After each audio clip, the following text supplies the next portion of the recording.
Olá, estudantes, segunda série. Nesse vídeo nós vamos falar sobre teatro no Renascimento, parte número 1.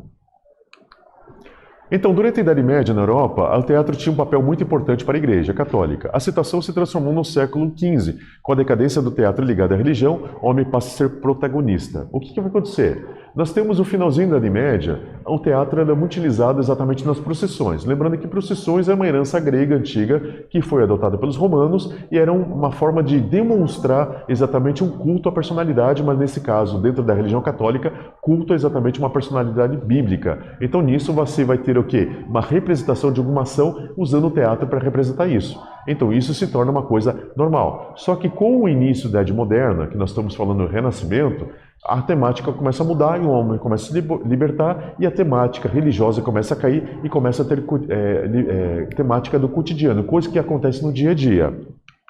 Então o que acontece? Vai surgir uma pessoa chamada Bobo da Corte. Ninguém fala muito desse personagem, mas eu vou falar uma coisa para vocês. Ele era a única pessoa que se aproximava totalmente do rei, ele era a única pessoa que podia criticar o rei abertamente, tanto que não ofendesse o rei.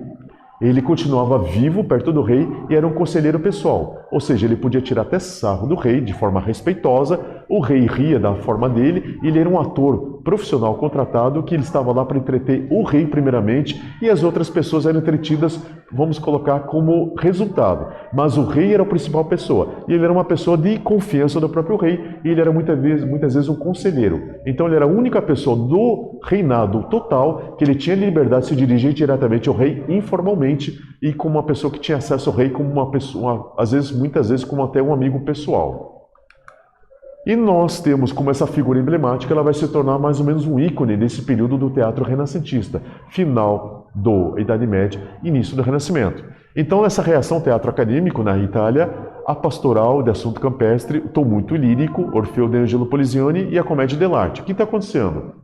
Então agora esse teatro saindo da religião, ele começa a pegar sistemas pastorais, ou seja, aquilo que acontece dentro das cidades pequenas. Nós tínhamos aquelas danças saltarello, que eram danças de colheita, danças que comemoravam alguma coisa, então essa dança tinha uma temática bem livre, e o teatro começa a representar isso. E quando a gente fala de tom muito lírico, significa que a poesia falada dentro do teatro é o exemplo de Orfeu. Orfeu é exatamente uma coisa mitológica. Então, assuntos mitológicos que eram tabu da Idade Média, agora começam a fazer parte do teatro e vai surgir a comédia dell'arte. A comédia dell'arte, na verdade, ela acontece no final da Idade Média, início já no Renascimento. E a comédia dell'arte, a igreja via essas pessoas fazendo comédia dell'arte, só que a igreja fingia que não existiam. Por quê? Eles andavam somente no interior. Era um teatro que se deslocava de interior em interior, entretendo as pessoas simples. E era uma coisa muito solta, era um teatro de improviso. E esse teatro de improviso, ele entra dentro da idade renascentista e se torna uma febre.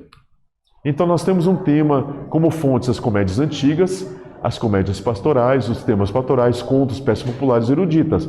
Utilizavam máscaras e figurinos específicos para representar cada personagem. Eles eram passados de geração em geração e tinham suas características físicas. Ou seja, a comédia dell'arte, que era uma comédia feita pela arte, ela exatamente tinha uma vestimenta padrão, tinha máscaras para utilizar exatamente essa questão da dramaticidade, ou seja, nós tínhamos alguns personagens que eram como os patrões, eram utilizados máscaras para deixar eles bem caricatos, enquanto aqueles personagens que eram mais apaixonados não precisavam da característica deles, mas eram feitos por famílias. Então essas famílias eram famílias saltimbancos, ou seja, famílias se deslocavam de carroça de cidade em cidade e elas faziam os mesmos personagens muitas vezes, então eles ganham grande habilidade nesses personagens, ou seja, eles tinham um grande esmero, vamos colocar assim, grande prática para fazer eles. E era exatamente uma forma de teatro de improviso, uma forma de teatro que nunca era igual à mesma apresentação. A apresentação sempre mudava.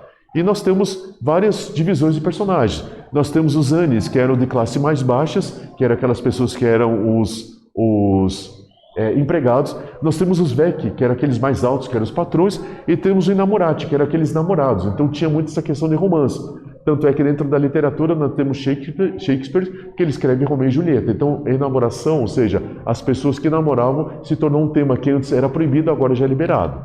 E nós temos personagens. Arlequim, o esperto, o Arlequim, aquele que tirava vantagem, a Colombina, aquela personagem muito esperta, muito inteligente, e o Pierrot, aquele personagem muito caxias. Nós temos já o doutor e o Pantaleão, aqueles patrões que se aproveitavam dos empregados.